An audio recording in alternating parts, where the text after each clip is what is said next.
코로나19 신규 환자가 97일 만에 최다를 기록하는 등 증가세가 계속되면서 오는 금요일 실내 마스크 의무 조정 방안을 발표하기로 한 방역 당국에 부담이 되고 있습니다. 정부가 경청하겠다던 자문위원회도 구체적인 시점을 정하지 않은 것으로 알려지면서 23일에 조정안 역시 조건은 제시하되 시점을 명시하지 않을 가능성이 커지고 있습니다. 기정훈 기자가 보도합니다.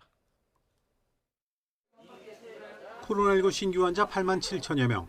지난 9월 14일 이후 97일 만에 화요일 기준으로 보면 15주 만에 가장 많습니다.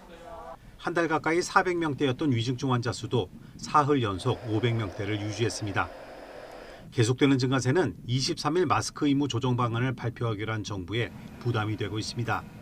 정부가 의견을 경청하겠다던 국가감염병 위기대응 자문위원회도 권고로 전환할 때가 됐다는 데는 공감하면서도 시점은 정하지 않은 것으로 알려졌습니다.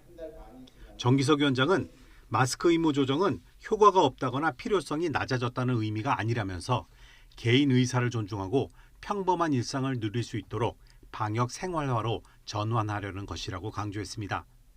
자문위원들도 시점을 명시하는 것은 정치적인 결정이라면서 시점은 결정하지 않았고 어떤 지표들이 달성되면 해지할 수 있다는 권고라고 전했습니다.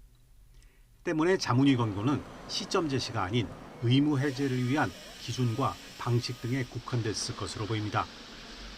조규용 보건복지부 장관도 장관 취임 후 처음 연 기자간담회에서 코로나 유행의 불확실성을 감안할 때 특정 시점을 말하긴 어렵다며 오는 23일 조정 기준을 제시할 수는 있지만 시점을 말하긴 힘들다고 말했습니다. 때문에 2단계 해제 방안에 무게가 실리고 있습니다.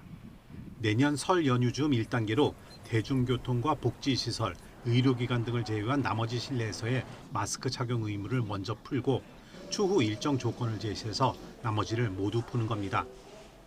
여기엔 유행 상황과 위중증 사망자 추이, 재감염 비율, 고위험군의 백신 접종 상황 등 다양한 조건들이 종합적으로 고려될 것으로 보입니다. YTN 기정훈입니다.